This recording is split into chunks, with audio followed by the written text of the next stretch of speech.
కుంతీదేవి ద్రౌపది గురించి అలా మాట్లాడుతోంది అంటే అది ఆవిడ సంస్కారం. భారతం ఎందుకు చదువుకుంటామంటే రేపు ఒక ఇంటి పిల్ల మొదట కోడలు, కానీ తర్వాత అత్తగారు.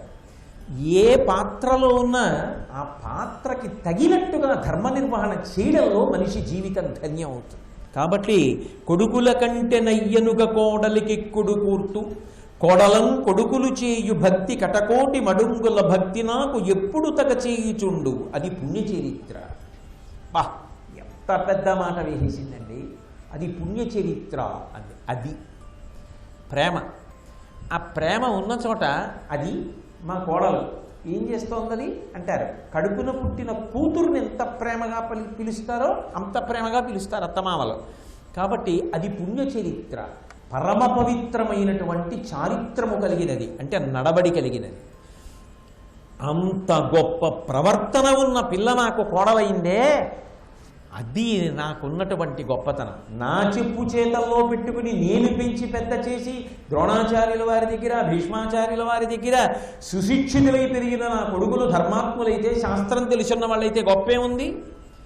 నా కోడలు గొప్పది, ఆమె చారిత్రము గొప్పది, అందుకు నేను పొంగిపోతున్నాను. కాబట్టి అది పుణ్యచరిత్ర, కులాగ్రగణ్య. అసలు ఎవరు వేయగలరండి మాటలు? కుంతీదేవి తప్ప. మా కులము మొత్తం మీద, మా వంశం మొత్తం మీద చాలా గొప్పవాళ్ళని ఇలా మొదట వేలు తీసి లెక్క పెట్టడం మొదలు పెడితే మొదటి పేరు మా ద్రౌపదీదేవిదే అంది. తన మామల్ని చెప్పలా, తన కొడుకుల్ని చెప్పలా, ఎవరిని చెప్పలా. నా కోడలే ఒకటి, అంత గొప్పది నా కోడలు, ఆమె మా వంశంలో గొప్పవాళ్ళ పేర్లు చెప్పవలసి వస్తే ఇలా ఒకటి అనవలసి వస్తే ఎవరు? ద్రౌపది. అదేమిటి బయట నుంచి వచ్చిన పిల్ల ఎవరు చెప్పారు? నా కోడలు, మా ఇంటి పిల్ల. ఇది కుంతీదేవి హృదయం. అంత గొప్ప పిల్ల నా కోడలు. ఏమి అనుబంధం అండి నిజంగా! ఏమి అత్తగారు, ఏమి కోడలు, ఏమి భారతం! ఇది కదా ఒకనాడు భారతదేశ సమాజ స్థితి, ఇది కదా ఇక్కడ ఉన్న కుటుంబ వైభవం.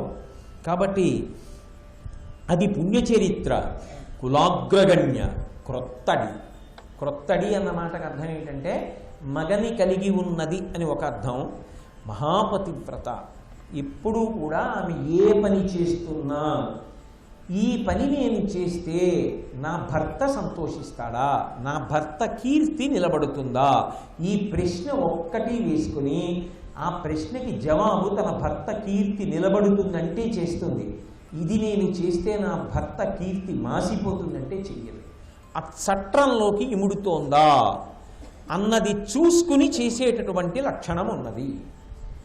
ఇంకా అంతకన్నా ఆనుకూల్యత అన్న మాటకు అర్థం ఏముంటుందండి? ఆమె అడుగు తీసి అడుగు వేస్తే ఆమె ఆలోచన ఏమి అంటే, ఈ పని నేను చేసినప్పుడు ఇది నా భర్త కీర్తిని ప్రకాశింపచేస్తోందా, ఆయన సంతోషమునకు కారణమవుతోందా, ఇది నిరంతరము ఆలోచిస్తుంది ద్రౌపది. అటువంటి కోడలు రావడం మా అదృష్టం కాదు. మా ఇల్లు ఎంత శాంతిగా ఉంటుంది. నా 5 కొడుకులు అరణ్యవాసం చేసి, అజ్ఞాతవాసం చేసి శాంతిని పొందారంటే కేవలముగా నా కోడలే కారణము. 12 ఏళ్ళు అరణ్యవాసం, 1 సంవత్సరం అజ్ఞాతవాసం చేస్తుంటే నా కొడుకుల గురించి నేను చింత పెట్టుకోకుండా కాలక్షేపం చేయగలిగాను అంటే ఆమె ఉన్నది కదా అని నేను ధైర్యం పొందాను. అంత గొప్పది నా కోడలు. ఇది కుంతీదేవి కోడల్ని అర్థం చేసుకున్న రీతి. ఇంకొకలా మనసులో అనుకుంటే ఇంకొకలా కూడా మాట్లాడచ్చు, కానీ అలా మాట్లాడడం ఆమె సంస్కారం కాదు. కాబట్టి కులాగ్రగణ్య, క్రొత్తడి, సకలంబు చూడ సభ ధైర్యము పొందుట సూచి ప్రొక్కితి. ఒక గొప్ప మాట అంటోంది. నాకు జీవితంలో ఎప్పటికీ మారని పుండు ఒక్కటే ఉంది, ఆ పుండు మానదు. ఏది ఆ పుండు అంటే, నా కోడల్ని నిండు సభలో అందరూ చూస్తుండగా ఈక్షి తీసుకొచ్చి వస్త్రాపహరణం చేశారే, అది నేను మరిచిపోను. ఇక్కడ మీరు ఒక్క విషయాన్ని జ్ఞాపకం పెట్టుకోవాలి. ద్రౌపది బాధ ఒక్కటే కాదు. ద్రౌపది బాధ కుంతి బాధ, ద్రౌపది బాధ పాండవుల బాధ, ద్రౌపది బాధ సమస్త ధార్మికుల బాధ. అలా బ్రతకగలిగిన బ్రతుకు సమున్నతమైన బ్రతుకు. తన బాధ తన వరకే అన్ననాడు ఆ జీవితానికి అర్థం లేదు. ఒక్కొక్కసారి భగవంతుడు గొప్ప బాధ కూడా ఇస్తుంటాడు. ఎందుకు ఇస్తాడో తెలుసా? నీ కోసం బాధపడేవాళ్ళు ధర్మాత్ములు ఎంతమంది ఉన్నారో తెలుసా? ఈ ధార్మికుడికి ఇంత బాధ కలగడమా, ఇంత కష్టం రావడమా అని మేమున్నామని తెగించడానికి చాలామంది సిద్ధపడ్డారనుకోండి, ఆయన జీవితం ప్రయోజనకరంగా నడిచిందనడానికి గుర్తు. ద్రౌపది గురించి ఆమెకు వచ్చిన కష్టాన్ని తలుచుకుని ఇది మాత్రం నేను జీవితంలో మరిచిపోనంటోంది కుంతీదేవి. అంటే ద్రౌపదికి జరిగిన అవమానం కన్నా మానసికంగా కుంతిపడిన పరివేదన ఎక్కువ తప్ప. పాండవులు ఆ రోజున భీమసేనుడి యొక్క వస్త్రాలు తీసేసుకున్నారు, ఆభరణాలు తీసేసుకున్నారు, ఇవి చెప్పట్లేదు ఆవిడ. ద్రౌపది పొందిన బాధ చెప్తోంది. అంటే అసలు కౌరవులు తమంత తాముగా తెచ్చిపెట్టుకున్నటువంటి ఉపద్రవం ఎక్కడుంది అంటే, మహాధార్మికురాలు ఇంతమంది పరాక్రమవంతులకి, ఇంతమంది బలవంతులకు ఇష్టమైన వ్యక్తి జోలికి వెళ్ళి నాశనం అయిపోయాడు. కాబట్టి ద్రౌపదీదేవికి భారతంలో ఎంత సమున్నత స్థానం ఉన్నదో చెప్పడానికి కుంతీదేవి మాట్లాడినటువంటి ఈ ఒక్క మాట ప్రబల సాక్ష్యం. అది ద్రౌపదికి జరిగిన అవమానం కాదు. అంటే ఆమె నా కొడుకులు అరణ్యవాసం చేశారే అది నాకు బాధాకరం అనలేదు. అసలు నిజానికి మీరు జాగ్రత్తగా ఆలోచించండి. కుంతి జీవితంలో నేను మరిచిపోలేని బాధ అని అనవలసి వస్తే ఒక్క విషయం చెప్పాలి. ఏ విషయం చెప్పాలి? ఇన్ని అస్త్రములు తెలిసిన్నవాడు, 2 చేతులతో బాణములు ప్రయోగించగలిగినవాడు, బృహన్నలయ్యి అంతఃపురాంగనలకి ఆటపాటలు నేర్పాడే అర్జునుడు. అది నా జీవితంలో నేను మర్చిపోను. ఎంత దారుణ సంఘటన! అంత గొప్ప పురుషుడు బృహన్నలగా ఆటపాటలు నేర్పడమా? ఎంత బాధపడ్డాడు నిజంగా ఏడాది అయినా అన్నది చెప్పాలి కుంతి. ఆమె అది చెప్పలేదు. అంటే ఏది మనసుని బాగా గాయపరిచిందో దాన్నే చెప్తారు లోకంలో.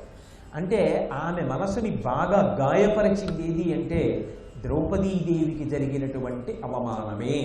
కాబట్టి ఇప్పుడు ఈ అవమానానికి జవాబు చెప్పవలసిన వాళ్ళెవరు? పగ తీర్చుకోవలసిన వాళ్ళెవరు?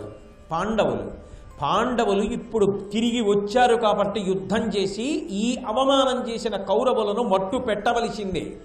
మట్టు పెట్టి నా కోడలి కీర్తి మళ్ళీ ప్రకాశించవలసిందే.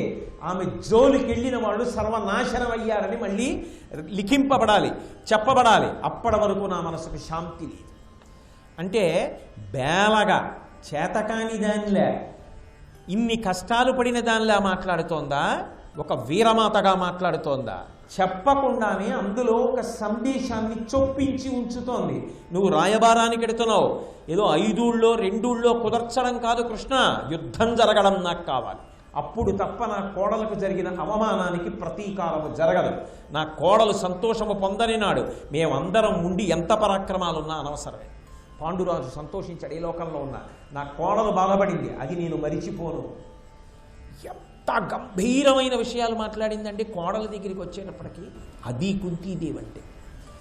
ఆవిడలా మాట్లాడగలిగినటువంటి ప్రజ్ఞాశాలులు అందులో ఒక్క మాట అబద్ధం ఉండదు. అందుకే చెప్పింది, నేను ఎన్నడూ ఆడి తప్పనదానైతే నేను అన్న మాట ఎప్పుడు నిజము కాకుండడం అన్నది లేదు అంది. అటువంటి తల్లి అక్కరలేని పుల్లు మాటలు ఎందుకు మాట్లాడుతుంది? అది కుంతి యొక్క వైభవం భారతంలో అని. కొడుకుల గురించి అయితే ఏదో ఒక్కొక్క మాట చెప్పింది, కోడల గురించి అని ఊరుకోవట్లేదు, ఇంకా కొనసాగింపు వెళుతోంది. అంటే చూడండి, ఒకళ్ళ మీద చాలా ప్రీతి ఉందనుకోండి, మీరు ఎటు తిప్పండి అక్కడికే వెళ్తుంది. మళ్ళీ దాని గురించి ఎక్కువ కొనసాగిస్తాడు. మీరు దాన్ని ఎలాగో అలా తిప్పుదామని మళ్ళీ ఎటో తీసుకెళ్ళారు అనుకోండి, అక్కడ చిన్న అవకాశం దొరికితే మళ్ళీ మొదలుకి వస్తాడు, మళ్ళీ అది మొదలు పెడతాడు. అబ్బా నీ మనసు తిప్పుకోవయా నాయన, ఇందుకోసం ఇవన్నీ ఎలా తిప్పుకోనంటే ఎటు తిరిగినా మళ్ళీ అక్కడికే పెడుతుంటే అంటాడు. ద్రౌపది దగ్గరికి వచ్చేటప్పటికి కుంతి వాక్ప్రవాహం ఆగట్లేదు. ఎంత గొప్పగా ద్రౌపది గురించి బాధపడిపోతుందో చూడండి. అంటే ఆ కోడలు అత్తగారి మనసులో సంపాదించుకున్న స్థానం ఇదైతే భర్తల మనసులో సంపాదించుకున్న స్థానం ఎంత గొప్పదై ఉండాలి? ధార్మికుల మనసులో సంపాదించుకున్న స్థానం ఎంత గొప్పదై ఉండాలి? అటువంటి ఆవిడ సామాన్యురాలనుకున్న ఆవిడ జోలికి వెళ్ళిన వాడు బతికి బట్ట కట్టగలడని మీరు ఎలా అనుకుంటారు? అది ఇక వేరే చెప్పాలా? మళ్ళీ అది భారతం అంటే, అది కుంతి మాట అంటే. కాబట్టి మళ్ళీ అంది, నాడు ద్రౌపది పడిన పన్నములు చూడనూర్చినప్పుడా ఎంతకు నోర్వ చెప్పుమా, అంత గడిచిన దుఃఖంబులు అనుభవింపగలవే లోకంబు వారికి కమలనాభ. బహుశా ఇలా చెప్పడం కుంతిదేవి యొక్క సంస్కారానికి చెల్లిందేమో కానీ లోకంలో ఇంత తేలిక మాటలతో ఎవ్వరూ ఈ మాట అనలేదు. ఆవిడంటోంది, నేను జీవితంలో చాలా కష్టాలు పడ్డాను అంటూ ఉంటారు కృష్ణ. కానీ నేను ఒక కష్టాన్ని చూశాను, దానివల్ల నా మనసు చాలా కష్టపడింది. అంతకన్నా కష్టం ఇంకా లోకంలో నాకు ఉండదు కృష్ణ. ఏమిటా కష్టం అంటావేమో, నా కోడలు అంతటి కులకాంత, అంత గొప్పది సౌశీల్యవతి, ఆమెకి సభలో జరిగిన అవమానం ఉందే, అప్పుడు నేను పొందినటువంటి బాధ కన్నా కష్టం నాకు ఇక జీవితంలో ఉండదు. ఆ కష్టంతో పోలిస్తే ఎంత కష్టమైనా పడ్డానికి ఇప్పుడు నేను సిద్ధమే. నేను జీవితంలో చాలా కష్టాలు పడ్డాను అంటూ ఉంటారు కృష్ణ. కానీ నేను ఒక కష్టాన్ని చూశాను, దానివల్ల నా మనసు చాలా కష్టపడింది. అంతకన్నా కష్టం ఇంకా లోకంలో నాకు ఉండదు కృష్ణ. ఏమిటా కష్టం అంటావేమో, నా కోడలు అంతటి కులకాంత, అంత గొప్పది సౌశీల్యవతి, ఆమెకి సభలో జరిగిన అవమానం ఉందే, అప్పుడు నేను పొందినటువంటి బాధ కన్నా కష్టం నాకు ఇక జీవితంలో ఉండదు. ఆ కష్టంతో పోలిస్తే ఎంత కష్టమైనా పడ్డానికి ఇప్పుడు నేను సిద్ధమే. ఇంకా అంతకన్నా కష్టం నాకు లేదు అంటే కుంతి జీవితంలో ఇప్పటివరకు ఎన్ని కష్టాలు వచ్చాయని మీకు నేను చెప్పాను. అవి కుంతి కష్టాలు కావంటాం. చూడండి, ఒకటి కష్టం అనుకుంటాం, అంతకన్నా పెద్ద కష్టం పడవలసి వచ్చింది అనుకోండి, అది ఏం కష్టం అండి దీంతో పోలిస్తే అంటాం. ఆవిడ ఒక చిత్రమైన మాట అంటోంది, ఈ కష్టంతో పోలిస్తే నాకు ఏదీ కష్టం కాదంటాం. అంటే ఆవిడ జీవితం మొత్తం మీద ఆవిడికి గుచ్చుకున్న గాయం ఏది అంటే ద్రౌపదికి జరిగినటువంటి వస్త్రాపహరణ ఘట్టమే. అన్యథా ఇంకొక మాట చెప్తోంది ఆవిడ, శరీరములకు కలిగిన కష్టము కష్టమా, మనసుకు కలిగిన కష్టము కష్టమా. కాబట్టి ఇప్పుడు ఆవిడ ఏం చెప్తోందంటే, ద్రౌపది పొందిన కష్టము నేను పొందిన కష్టములలో కల్లా పెద్ద కష్టం అది చూడడం. అంటే ఇప్పటిది ఆవిడ శరీరానికి తగిలినదా, మనసుకు తగిలినదా? మనసుకి తగిలింది. అంతటి గొప్ప సౌశీల్యవతి కుంతి అంత బాధపడితే దుర్యోధనుడు బ్రతుకగలడని మీరు అనుకుంటున్నారా? 99 మంది తమ్ముళ్ళు బ్రతుకుతారా? భీష్మ ద్రోణాది వీరులేటు వైపు నిలబడినా ధర్మం ఇటు వైపు ఉన్నప్పుడు నిలబడుతుందా? కుంతి లాంటి వ్యక్తి కందుల వెంట నీరు పడ్డ తర్వాత ఇంకా నిలబడగలడా దుర్యోధనుడు? ఇంకా ఇంట అన్నం తింటారా వాళ్ళు? అథవా సందేశం ఏమిటంటే, అగ్ని కన్నా కాల్చగలిగిన శక్తి ఎక్కడుంటుంది అంటే, నిష్కారణంగా అమాయకుల జోలికి వెళ్ళి వాళ్ళ మనసు గాయపడి వాళ్ళ కందుల వెంట నీరు పడేటట్టుగా ఏ కారణము చేత ప్రవర్తించవద్దు. నువ్వు ధర్మంలో ఉండి వాళ్ళు అర్థం చేసుకోలేక ఏడిస్తే తప్పు కాదు. వాళ్ళు ధర్మాత్ములై ఉండగా, అమాయకులై ఉండగా ఏ కారణము చేత బాధపడి ఏడిచేటట్టు చెయ్యవద్దు. కుంతి ఏడుపు కొట్టేసిందా లేదా దుర్యోధనుడిని? ఆ తప్పు చెయ్యకు జీవితంలో ఎప్పుడు నేర్పుతుంది భారతం. కాబట్టి అని ఒక్క క్షణం ఆగి మళ్ళీ ఆవిడంది, నాకు కాదయా, లోకంలో ఎవరికైనా ద్రౌపది పొందిన కష్టం కన్నా కష్టాలు ఉన్నాయా అని అడిగింది. ఇప్పుడు కుంతి తన కష్టములు అంటల్లా, తన కోడలి కష్టములే కష్టములంటారు. నిజం కదా? మీరు యథార్థంగా ఆలోచించండి. యాజ్ఞసేని ఏమి సంతోషం అనుభవించింది? ఒక కులకాంతని తీసుకొచ్చి రాజసూయాగం చేసిన తల్లిని, అవబృధ స్నానం చేసిన తల్లిని జుట్టు పట్టి ఈడ్చుకొచ్చి ఏకవస్త్రని సభలో నిలబెట్టి వస్త్రాపహరణం చేస్తుంటే ఆమె పొందినటువంటి క్లేశం ఎంత బాధాకరం. అజ్ఞాతవాసం చేస్తూ ఇంతమంది చేత ఊడిగా అందుకోవలసినటువంటి తల్లి మాలినిగా పూలదండలు కట్టడమా, గంధాదులు తీయడమా? భర్తల కోసం, ధర్మం కోసం ఆవిడ పడిన కష్టం లాంటి కష్టం ఎక్కడుంది? అంత ఓర్ప, అంత గొప్ప తల్లి. ఆమె కష్టాల కన్నా కష్టాలు లోకంలో ఎవరికైనా ఉంటాయా? ఈ మాట కుంతి అన్నది అన్నప్పుడు మహాభారతాన్ని ఎందుకు చదువుకుంటామో తెలుసా? మహాభారతాన్ని ఎందుకు ప్రవచనం చేస్తామో తెలుసా? ఒక్క విషయంలో నీకు ఏదో ఆనుకూల్యత రాలేదని మూతి బిగించు కూర్చుంటావా? అన్నింటికీ అలకే, అన్నింటికీ నేలపడిపోయినటువంటి మట్టి ముద్దలా బ్రతుకుతావా జీవితంలో? అంత నిరాశ. మరి అటువంటప్పుడు ఇటువంటి స్త్రీలు ఏమైపోవాలి జీవితంలో? పోని ఇవన్నీ పక్కన పెట్టండి. ఆఖరణ కురుక్షేత్ర సంగ్రామం జరిగి యుద్ధంలో విజయం పొందారు. ఇక ద్రౌపదీదేవికి పొందినటువంటి కొడుకులకి పట్టాభిషేకం జరగాలి. రాత్రికి రాత్రి చంపేశాడే 5గురిని దుర్మార్గుడు అశ్వత్థామ. తోడపుట్టిన దుష్టజ్యుమ్నుడిని చంపేశాడే. తండ్రి చచ్చిపోయాడే. ఇంతమంది చచ్చిపోయినా ధర్మం కోసం నిలబడిపోయింది ఆ తల్లి. ఇంతకన్నా పెద్ద కష్టమా? ద్రౌపదీదేవి కష్టాల ముందు నువ్వు పడుతున్న కష్టాలు ఏ పాటి? ఇంతకన్నా పెద్ద కష్టం ఉండదు. ఇంత కష్టాలు పడి కూడా ఓర్చుకోవడం కాదు, ధర్మం కోసం నిలబడిన జాతి ఈ జాతి అని తెలుసుకున్నప్పుడు ధర్మం కోసం నిలబడడంలో ఎంత పూనిక ఉంటుంది, ఎంత సంతోషం ఉంటుంది. అందుకు భారతాన్ని ప్రవచనం చేయడం తప్ప ఓ కష్టం వస్తే డీలా పడిపోయి అన్నీ మర్చిపోయి జీవితంలో ఎదురుడ్డి ప్రయాణం చేయడం చేత కాకపోతే జావగారిపోతాడు. మట్టి ముద్ద చెయ్యి జారిపోయి నేల మీద పడిపోతే ఇక పైకి లేవదు, భూమిని అంటుకుంటుంది. బంతి చెయ్యి జారి కింద పడితే పైకి లేస్తుంది. బంతిలా పైకి లేవాలి అంటే భారతాది గ్రంథములను చదవాలి, వినాలి.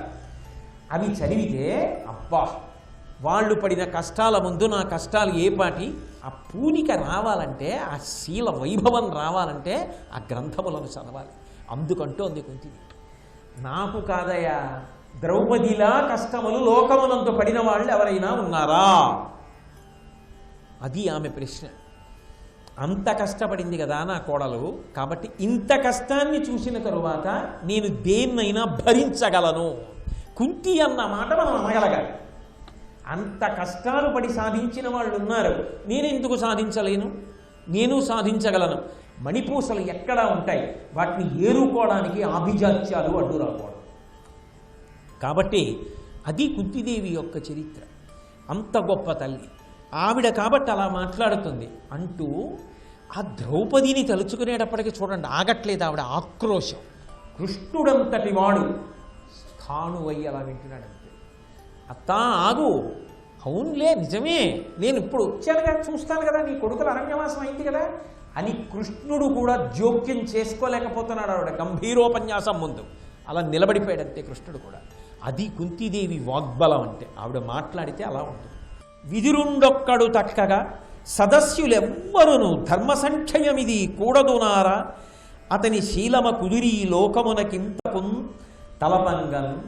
కృష్ణ, ఆ రోజు నా కొడుకుల వలువలు ఊడుస్తుంటే ఎవడయా లేచి ఇది ధర్మమునకు క్షయము, ధర్మ విరుద్ధం, ఇది చెయ్యకూడదు, నా కోడల గురించి కదయా ఆలోచించవలసింది, ధర్మం గురించి ఎవడన్నాడు ఆ మాట? ఒక్కడం లేదు ఆ రోజు సభలో. చెవులు రిక్కించి విన్నాను, జ్ఞాపకం ఉండిపోయింది. 13 ఏళ్ళైనా అన్నవాడు లేడు, ఒక్క విదురుడు తప్ప. లోకమునకంతటికీ కూడా మహానుభావుడు ఆదర్శప్రాయుడయా, ఆయన్ని గుర్తుపెట్టుకోవాలి. ప్రాణమే పోని దుర్యోధనుడు అన్నాడు, నోరు మూసుకుని ఉండన్నాడు విదురుడు మాట్లాడితే. అలా అంటాడని తెలియదా? నిండు సభలో అలా అంటాడని తెలుసు. తెలిసిన నా కళ్ళ ముందు అధర్మం జరుగుతుంటే నేను అంగీకరించను, నేను మాట్లాడతానని మాట్లాడాడు. ఆయన యాలోకానికి ఆదర్శప్రాయుడు. ఏ కారణాలు చెప్తేనే మాట్లాడిన వాళ్ళు ఆదర్శప్రాయులు కారు, తెగ్గొట్టేస్తోందంతే. ఇంకక్కడ ఏం మొహమాటాలు లేవు. అత్తగారిగా కోడల విషయం దగ్గరికి వచ్చేటప్పటికి ఆవిడ ఆవేశం కట్టలు తెంచుకుంది కుంతిదేవి. ఎంత బాధపడిపోయిందో. ఏమి అత్తా కోడళ్ళండి, ఏమి ప్రేమ నిజంగా, ఏమి కుంతిదేవి, కొడుకుల కన్నా నాకు కోడలు ఎక్కువ. ఆ మాట ఆ పద్యాల క్రమంలో తెలుస్తోంది, ఏదో నోటి మాట కాదది. కాబట్టి ఆ కృష్ణుడితో ఒక్క మాట మధ్యలో కృష్ణుడు మాట్లాడింది ఉందా అంటే అలా ఉండిపోయాడంతే కృష్ణుడు కూడా. అంటే యుద్ధం జరుగుతుందనడానికి ఇంకింతకన్నా వేరే తార్కాణం చూపించాలా? ధర్మం నిలబడి తీరుతుందనడానికి. కాబట్టి ఇది ఎల్లను ఒక తల, ఈ 13 ఏడులను నాకు బావ కొడుకుచే అదయమగు కూడు కుడుచుట, అది ఒక తలయ్యే ఏమీ అనగలదనగా. ఈ 13 ఏళ్ళు ఇక నేను పడ్డ కష్టాలు, కొడుకులు కళ్ళ ముందు లేక ఒక కష్టం, పరాయి పంచన బతకడం ఒక కష్టం, ఎక్కడో ఇంద్రప్రస్థంలో కొడుకులతో కోడలతో వాళ్ళు హాయిగా సంతోషంగా ఉంటే వాళ్ళని చూసుకుంటూ గడపవలసినటువంటి ముదుసలి వయస్సులో వచ్చి విదురుడి ఇంట్లో ఉన్నాను. ఇది ఒక ఎత్తు. విదురుడికి కూడా అన్నం ఎక్కడి నుంచి వస్తుంది? ధృతరాష్ట్ర మహారాజు గారు పెట్టిందేగా, అంటే రారాజు దుర్యోధనుడు పెట్టిందే కదా. దయలేని అన్నం తిన్నానయ్యా 13 ఏళ్ళు, నా కష్టాలన్నీ ఒక ఎత్తు కృష్ణ, ఇదొక్కటి ఒక ఎత్తు. అంటే బాగా జ్ఞాపకం పెట్టుకోండి ఈ పద్యాన్ని. మన ఇంట్లో ఉన్న ఎవరికైనా అన్నం పెట్టినప్పుడు వాళ్ళ స్థితిని బట్టి కాదు, ప్రేమతో అనుబంధాన్ని బట్టి అన్నం పెట్టాలి. ఇది ఎల్లను ఒక తల, ఈ 13 ఏడులను నాకు బావ కొడుకుచే అదయమగు కూడు కుడుచుట, అది ఒక తలయ్యే ఏమీ అనగలదనగా. ఈ 13 ఏళ్ళు ఇక నేను పడ్డ కష్టాలు. కొడుకులు కళ్ళ ముందు లేక ఒక కష్టం, పరాయి పంచన బతకడం ఒక కష్టం, ఎక్కడో ఇంద్రప్రస్థంలో కొడుకులతో కోడలతో వాళ్ళు హాయిగా సంతోషంగా ఉంటే వాళ్ళని చూసుకుంటూ గడపవలసినటువంటి ముదుసలి వయస్సులో వచ్చి విదురుడి ఇంట్లో ఉన్నాను. ఇది ఒక ఎత్తు. విదురుడికి కూడా అన్నం ఎక్కడి నుంచి వస్తుంది? ధృతరాష్ట్ర మహారాజు గారు పెట్టిందేగా, అంటే రారాజు దుర్యోధనుడు పెట్టిందే కదా. దయలేని అన్నం తిన్నానయ్యా 13 ఏళ్ళు, నా కష్టాలన్నీ ఒక ఎత్తు కృష్ణ, ఇదొక్కటి ఒక ఎత్తు. అంటే బాగా జ్ఞాపకం పెట్టుకోండి ఈ పద్యాన్ని. మన ఇంట్లో ఉన్న ఎవరికైనా అన్నం పెట్టినప్పుడు వాళ్ళ స్థితిని బట్టి కాదు, ప్రేమతో అనుబంధాన్ని బట్టి అన్నం పెట్టాలి. వారికి ఒక్కొక్కసారి దేహ సంబంధం ఉండొచ్చు. వాడు నా మామగారు, అత్తగారు, ఆడబొడుచు, అన్నదమ్ములు, అక్క చెల్లెళ్ళు, మరదలో, మరుదులు, ఎవరో అయ్యుండొచ్చు, స్నేహితులు, ఏమీ కాదు, అతిథి. అని అన్నం పెట్టేటప్పుడు, అన్నం అంటే నా ఉద్దేశం ఒక్క అన్నం అని కాదు, ఏది పెట్టినా పరమ ప్రేమతో పెట్టడం నేర్చుకో. ప్రేమతో పెట్టకుండా, ప్రేమ లేకుండా పెట్టినది ఏది ఉందో అది అన్నము కాదు, విషమే. ఎందుకో తెలుసా? అమ్మా ఆకలి వేస్తోంది, ఏమైనా పెడతా ఏంటి అంటే, నిన్ననే మీ అబ్బాయి తెచ్చారు పిల్లల కోసం. నేను అన్నాను, మామయ్య గారికి ఏం పని ఉండదు కదా, అటు వచ్చి ఇటు వచ్చి ఏదో ఒకటి తింటుంటారు, పిల్లల దాకా ఎక్కడ అందుతుంది లేండి అన్నా. నా గూట్లో ఉన్నాయి బిస్కెట్లు తినండి అందనుకోండి. మామగారి తినగలడా? ఆకలితో ప్రాణం వదిలేస్తాడేమో కానీ తినలేడు. మామయ్య గారు నిన్న మీ అబ్బాయి బిస్కెట్లు తీసుకొచ్చారు, ఎంత మంచిదైందో ఆయనకు అసలు జ్ఞాపకం ఉండదు, అందులో ఉన్నాయి మామయ్య గారు, కాస్త బిస్కెట్లు తినండి, బిస్కెట్లు తిని మంచినీళ్ళు తాగండి. ఒకవేళ ఆకలి ఎక్కువగా ఉంది అంటే మామయ్య గారు ఏ రొట్టో వేసి పెడతానో మీరు మొహమాట పడకండి. రొట్టేసి పెట్టినా బిస్కెట్లతో మీకు పర్వాలేదా? కాసేపు ఆగి మళ్ళీ మీరు ఇప్పుడు ఎక్కువ ఏమైనా తిన్నారంటే రాత్రి పలహారం కడుపు నిండు అందమ్మా అని చేయరు. అందుకు అడుగుతున్నా, ఏం చేస్తారు చెప్పండి మామయ్య గారు అంటే, రేపు చచ్చిపోవలసిన వాడు ఇంకో 365 రోజులు బతుకుతాడు. ఆ దయ లేదనుకోండి, ఓ కుక్కకి పడేసినట్టు అన్నం పడేస్తే, అలా పెడితే ఏమని బతుకుతారండి ఆ ఇంట్లో బతికేవాళ్ళు? అసలు ఏ ఇంట్లో ఉన్న వ్యక్తికైనానండి ఏదో ఒక కార్యం ఉంటుంది. ఏమీ చెయ్యలేని వాళ్ళు అనుకోండి, మీరు వెళ్ళి కూర్చుని వాళ్ళని ప్రేమగా పలకరించి 5 నిమిషాలు మాట్లాడాలి. కానీ అన్నం పెట్టినప్పుడు దయ లేదనుకోండి, అన్నం తినడం చాలా కష్టం ఉస్మా, 13 ఏళ్ళు తిన్నాను కృష్ణ, ఎవరి కోసం తిన్నాను? చావలేక తిన్నాను అనుకుంటున్నావా? శరీరం మీద వ్యామోహంతో తిన్నాను అనుకుంటున్నావా? నేను ఉండకపోతే ప్రజలు మర్చిపోతారు పాండవులని. ఈ అన్నం తిని బ్రతికి వాళ్ళు మళ్ళీ యుద్ధం చేసి రాజ్యాన్ని పొందాలని బ్రతికున్న ఏ నా కోడలు నా కళ్ళ ముందు బాధపడిందో ఆ నా కోడలు మళ్ళీ సంతోషించే రోజు చూడాలని బ్రతికున్న, అందుకోసం తిన్న 13 ఏళ్ళు అన్నం. 13 ఏళ్ళు దయలేని అన్నాన్ని తినడం ఎంత కష్టం కృష్ణ. మిగిలిన కష్టాలు ఒకెత్తు, ఇదొక్కటి ఒకెత్తు. నా జీవితంలో ఇంత కష్టపడ్డా, చివరికి తన కష్టం దగ్గరికి వచ్చింది. ముందు తన కష్టం చెప్తారు, తర్వాత ఇతరుల కష్టం చెప్తారు. లోకంలోని పోకడ. ఆమె ముందు అందరి కష్టం చెప్పింది, తర్వాత తన కష్టం చెప్పుకుంది. ఇది కుంతి గొప్పతనం. ఆ కష్టం కూడా ఎవరి కోసం? తన కోసం పడింది కాదు, తన బిడ్డల కోసం పడిన కష్టం. ఎన్ని కష్టాలు పడిందంటే అసలు ఆ కష్టాలకు అంతేమైనా ఉందా? కానీ ఆ కష్టాలు ఆమె వ్యక్తిత్వాన్ని చిక్కి తప్ప ఆ కష్టములకు ఆమె కుంగిపోలేదు, వ్యధ పొందలేదు, నేల పడిపోలేదు. కుంతి లాంటి వాళ్ళని చూస్తే మనిషికి కష్టం కూడా వృద్ధిలోకి రావడానికి ఒక గొప్ప అవకాశం కింద మార్చుకోగలిగినటువంటి సందర్భం ఉన్నది అని జ్ఞాపకం పెట్టుకోవలసి ఉంటుంది. కాబట్టి అని ఒక్క క్షణం ఆగి ఒక మాట, దయలేని అన్నం పెట్టాడు దుర్యోధనుడు అంది కదూ, ఒకవేళ అది కొడుకు పెట్టి ఉంటే అలా, కొడుకు పెట్టాడు అనుకోండి, లేరని మీరు అనుకుంటున్నారా? నేను ఎన్నింటికి ఎన్ని సందర్భాలు చూపించాను. అటువంటి కొడుకులు ఉన్నారు లోకంలో. ఓ మంచి అయితే సభాముఖంగా చెప్పాలి, చెడు చెప్పడం ఎందుకు? అలా అమ్మ వంక తిరిగి మాట్లాడని కొడుకులు కూడా ఉంటారు లోకంలో. అయితే అమ్మ కొడుకు పాడైపోవాలని అంటుందా? అనదు. ఎందుకంటే అమ్మ కనుక ఆ కొడుకు వృద్ధిలోకి రావాలని అంటుంది. అయితే దుర్యోధనుడు దయలేని అన్నం పెట్టినా నేను ఎందుకు తిన్నానో తెలుసా?